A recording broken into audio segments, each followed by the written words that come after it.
Hello friends, welcome back to my channel. आज हम review of book Wings of Fire Agni ki उड़ान पुस्तक परिचय करने जा रहे हैं। तो ये वीडियो काफ़ी हेल्पफुल होने वाला है। सबसे पहले बुक रिव्यू करने से पहले हमें उसकी समीक्षा कर लेनी चाहिए। तो आप एक बुक खरीद सकते हैं, जैसे कि मैंने यहाँ पर एपीजे अब्दुल कलाम की बुक खरीदी हुई है और इस बुक को पूरा पढ़ने के बाद आपको एक समीक्षा करनी होती है। उसी को कहते हैं आपको पुस्तक रिव्यू, यानी पुस्तक का परिचय आपको देना होता है। तो पुस्तक का शीर्षक आपको लिखना है, लेखक का नाम लिखना है, प्रकाशक का नाम लिखना है, वर्ष लिखना है, एसबीएम नंबर आपको जरूर लिखना होता है। हर पुस्तक का अलग अलग होता है। पृष्ठों की संख्या, पुस्तक का मूल, फ्रंट ऑफ आकार, मुद्रण की स्पष्टता, कागज की स्पष्टता जरूर मेन है। आपको इन सारे पॉइंट्स का ध्यान रखना। उसके बाद आता है बाइंडिंग। आपके पुस्तक की बाइंडिंग कैसी है उस चीज का भी ध्यान रखना है। अवरण सैनी यानी अरुण तिवारी जी ने इसका सहयोग दिया हुआ है पुस्तक में लिखने में। तो मुद्रक कैसा है, इसने प्रिंट किया हुआ है, तो ये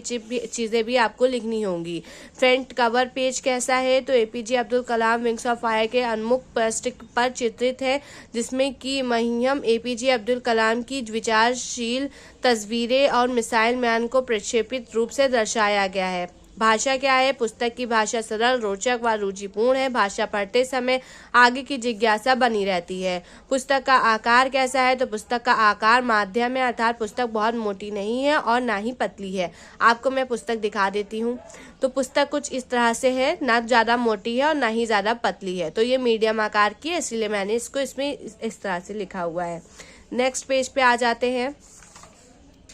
यहाँ पर आपको जो है आरेंद्र उपाध्याय जी का जो है विवरण लिखना है, यानी आपको यहाँ पर अब्दुल पारिक जनानुद्दीन एपीजे अब्दुल कलाम का जीवन परिचय लिखना है कि उनका जन्म कब हुआ था। आरेंद्र उपाध्याय यानी एक इसमें अनुवाद है, उसमें जिसमें एपीजे अब्दुल कलाम का जीवन परिचय है, उसमें आपको लेसन टू लेसन आपको इसमें डिफाइन करना होगा।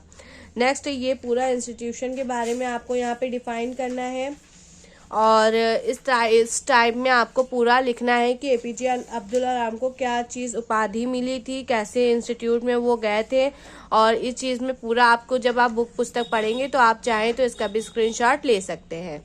नेक्स्ट आ जाता है कि मृत्यु कब हुई थी इनकी। तो यहाँ पर एक छोटा सा आपको सबसे पहले एक परिचय है, तो वहाँ पर आप अपने भाषा में लिख सकते हैं एपीजे अब्दुल कलाम का। यहाँ से हमारी पुस्तक की समीक्षा स्टार्ट हो जाती है। मतलब एपीजे अब्दुल कलाम की पुस्तक की समीक्षा इस प्रकार स्टार्ट होती है कि इसमें प्रस्तावना है, परिचय है, सर्वेक्षण है, सर्जन है, अवलोकन है, उपसंहार है। तो इस तरह से आपको विभिन्न भागों पर ध्यान देते हुए पुस्तक की समीक्षा करनी है।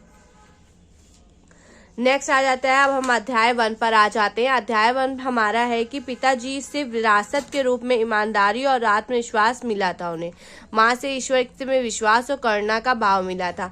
मैं आपको पहला इसमें अध्याय दिखा देती हूँ कि क्या अध्याय था।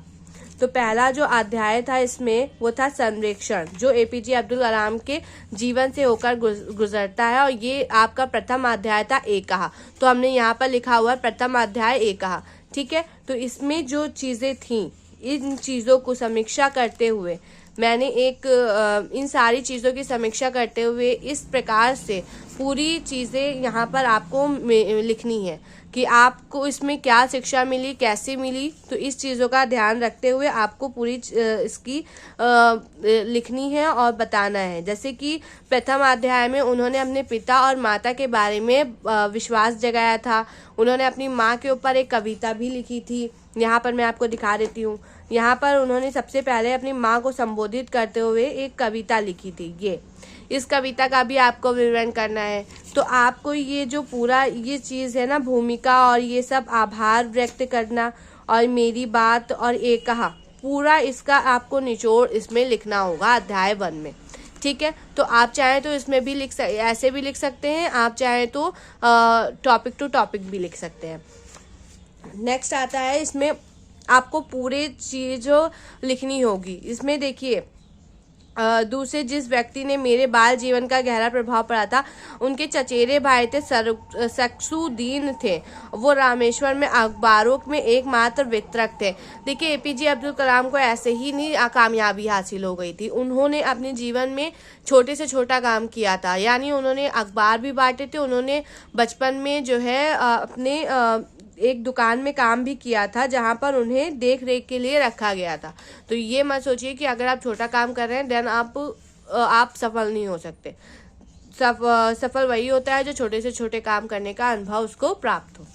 तो हमारे इस प्रकार से आप पूरी की जीवनी देख सकते हैं। अध्याय 2 में आ जाता है निष्ठा एवं विश्वास, अपनी नियत बदल सकते हो। यानी इसमें जो आपका सेकंड होगा, सेकंड यानी जो सेकंड पे आपका आएगा, सेकंड अध्याय हो जाएगा वो, उसमें जो है एपीजे अब्दुल कलाम जो है अपने विचारों पर बहुत ज्यादा बल दे रहे हैं। अब वो ये देखिए, ये दूसरा भाग है। यहाँ पर जो है यहाँ पर इनको ये चीज पता चल गई थी कि जो है हमें ईश्वर पे निष्ठा रखनी चाहिए, क्योंकि उनके सपने साकार होने लगे थे। तो इस अध्याय में एपीजे अब्दुल कलाम ने माध्यमिक शिक्षा व शिक्षकों के बारे में बताया हुआ है। इसमें बहुत सारे किशोर थे जो उनके साथ पढ़ रहे थे, लेकिन वो अपनी पढ़ाई को छोड़ चुके थे। लेकिन एपीजे अब्दुल कलाम ने कभी अपनी पढ़ाई को नहीं छोड़ा, वो सदैव ही आगे बढ़ते रहे। तो यहाँ पर इन्होंने ये समीक्षा करते हुए अपने बचपन की आकांक्षाओं को रखा है कि लाइफ में जितनी भी प्रॉब्लम्स आ जाती हैं आपको अपनी एजुकेशन नहीं छोड़नी है। Education is the success of की। तो आपको अपनी एजुकेशन को जो है एक सफलता की चाबी बनानी है। तो इस बारे में इन्होंने यहाँ पर वाक्य लिखा था। यहाँ पर उन्होंने अपने कॉलेज के बारे में लिखा हुआ है। जो सेंट जोसेफ आप स्कूल देखते हैं ना, वो एपीजे अब्दुल कलाम उसमें पढ़ चुके हैं। वो एक इंस्टीट्यूशन था, और जो सेंट जोसेफ आजकल बहुत प्रसिद्ध है, इंग्लिश मीडियम है, एसएससी बोर्ड है वो, और उसमें जो है एपीजे अब्दुल कलाम पढ़ चुके हैं। और एपीजे अब्दुल कलाम की इंग्लिश बहुत ही अच्छी हुआ करती थी। वो तमिलनाडु में रहते थे, तो उनकी इंग्लिश इतनी अच्छी होती थी कि वो सारे लेक्चर उनके इंग्लिश में हुआ करते थे। अब अध्याय 3 में आ जाता है। तो अध्याय 3 में आपको एपीजे अब्दुल कलाम के बारे में जो है सर्जन आपके कट के एक जो एपीजे अब्दुल कलाम थे, तब उस समय उनको अपनी पुस्तक के तीसरे अध्याय में एपीजे अब्दुल कलाम ने करियर पे बहुत ज्यादा मोटिव किया हुआ है, क्योंकि अब वो माध्यमिक शिक्षा उत्तीर्ण कर चुके थे ना। अध्याय 2 में उन्होंने माध्यमिक शिक्षा के बारे में वर्णन किया हुआ है, और अध्याय 3 में उन्होंने अपने जो है मतलब अपने आगे की जो करियर की पढ़ाई है उस पर ज्यादा फोकस दिया था। तो इसमें जो है जलालुद्दीन ने बहुत हमेशा जो है उनकी सहायता की थी। जलालुद्दीन उनके पिता के दोस्त के बेटे थे, और जलालुद्दीन से ही इनकी बहन की भी शादी हो जाती है। तो जलालुद्दीन और इनकी बहन का काफी ज्यादा योगदान था एपीजे अब्दुल कलाम की सफलता में जो है बहुत ज्यादा योगदान था। अब आ जाता है भाग 4 यानी सर्जन। सर्जन मीन्स इस समय अब एपीजे अब्दुल कलाम अपने नासा के कार्य करने के लिए चल पड़े थे। यहाँ पे मैं आपको दिखा देती हूँ। ये एपीजे अब्दुल कलाम का जो भाग 2 आ जाता है सर्जन। तो इस पे जो एपीजे अब्दुल कलाम थे, ये अपनी मतलब नासा में मैंने अपने काम रिसर्च सेंटर में शुरू किया। नासा का यह संस्थान वर्जीनिया राज्य में हैपेंस नगर में पास था। एलसीसी अत्याधुनिक एरोस्पेस टेक्नोलॉजी के शोध एवं विकास का प्राथमिक केंद्र था। तो यहाँ पर जो एपीजे अब्दुल कलाम जो थे वो किस भाग में सर्जन की ओर बढ़े थे, तो भाग 4 में सर्जन की ओर बढ़े थे। तो ये पूरा चीज यहाँ पर मैंने लिखा हुआ है कि एक घोड़ा वैज्ञानिक शोध प्रदर्शित कर रहा है, दूसरा घोड़ा तकनीकी विकास को प्रदर्शित कर रहा है। जैसे ही मैंने नासा से लौटा 21 नवंबर 1963 को भारत का नाइक अपाची नामक पहला रॉकेट छोड़ गया, और गुजारनामा नासा में ही बना था। मतलब जब वो नासा में वहां पे उन्होंने कदम रखा, क्योंकि वो तकनीकी क्षेत्र में जाना चाहते थे, तो उन्होंने जब वहां पर रखा तो पहला रॉकेट लॉन्च हो चुका था। ठीक है। अब यहाँ पे अध्याय 5 की किसी भी अच्छी योजना को तुरंत ही असरदार तरीके से लागू कर देना ज्यादा अच्छा है, बजाय इसके कि कोई अच्छी योजना अगले हफ्ते लागू की जाए। यह एक ऐसी कल्पना है कि बड़ी जीत के लिए हर एक को आशावादी होना चाहिए। तो यहाँ पर इन्होंने ये चीज बताई हुई है। तब उनके यहाँ पर उन्हें पूरा नासा के बारे में ही बताया हुआ है कि वो किस तरह से उनका वो चीज रॉकेट वगैरह लॉन्च किया गया। अध्याय 6 में आता है कि एक अच्छा नेता कितना अच्छा होता है, अपने लोगों से ही कभी बेहतर नहीं, तथा परियोजनाओं में पूरी टीम एक वचनबद्धता में बराबरी का भागीदारी, न कम न ज्यादा। मैं पूर्वा टीम के द्वारा LLV-3 को डिजाइन के बारे में वर्णन किया गया है। प्रोफेसर सारा भाई ने सन 1961 में पूरी ऊर्जा और लगन के साथ देश की आग्रह बनाने, उन्हें छोड़ने के लिए संवेदी तकनीकी विकसित करने की क्षमता स्थापित करने का फैसला किया। सन 1968 में हमने इंडियन सोसाइटी का संगठन कर लिया। तो इस तरह से इन्होंने पूरी चीजें की थी डिफाइन।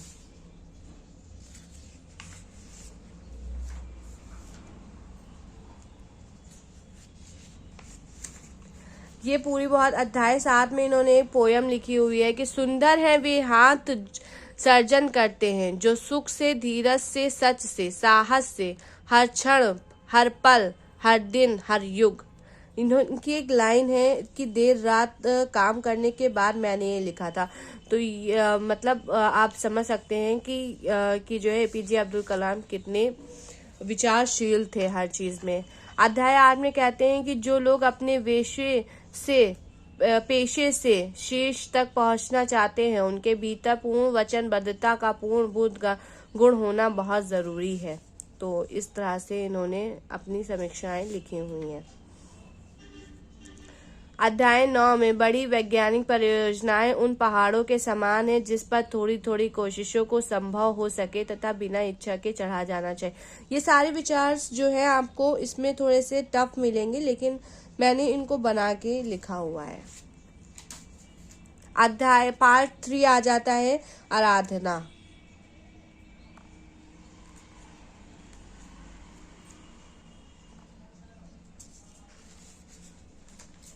अग्नि में मत ढूंढो, शत्रु भ्रमग्रस्त करता है शक्ति का स्तंभ। कोई यह तो आग है दिल में जो सुलगती हर भारतीय की सभ्यता को सुलेट सी एक छोटी सी प्रतिमा है, या भारत के गौरव की आभा प्रदीप्त जो। ये भी APJ अब्दुल कलाम की ही पंक्ति का एक खंड है।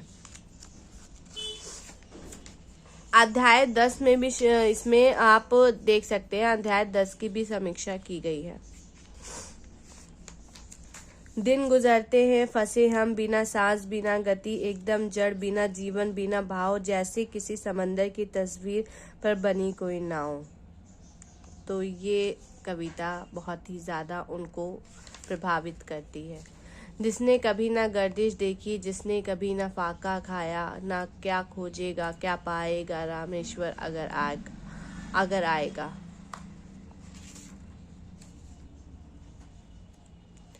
अध्याय 11।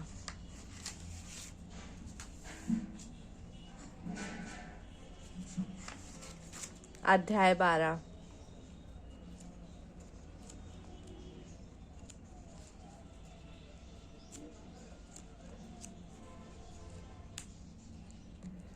देखिए इसमें जब अध्याय 12 में ही जब श्रीमती इंदिरा गांधी की हत्या की खबर आई, उस समय कलाम जी कार्य योजना पर कार्य कर रहे थे। अध्याय 13। विश्वास से भरा व्यक्ति किसी के सामने घुटने नहीं टेकता। किसी भी तरह से डर की कोई बात नहीं है। यह पूरी तरह शांतिपूर्ण था। अहिंसक मिसाइल। तो यहाँ पर अग्नि मिसाइल को सफलतापूर्वक प्रक्षेपण के बारे में बताया गया है।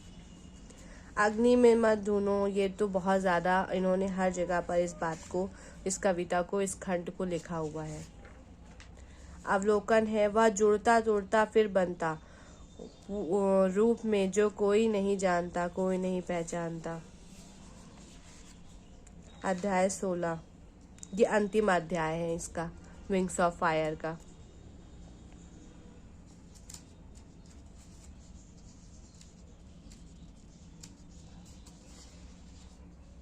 देखिए कुछ लोग कहते हैं ना कि APJ अब्दुल कलाम के पास बहुत ज़्यादा प्रॉपर्टी थी, बहुत ज़्यादा लोग थे, उन्होंने शादी तक नहीं की थी।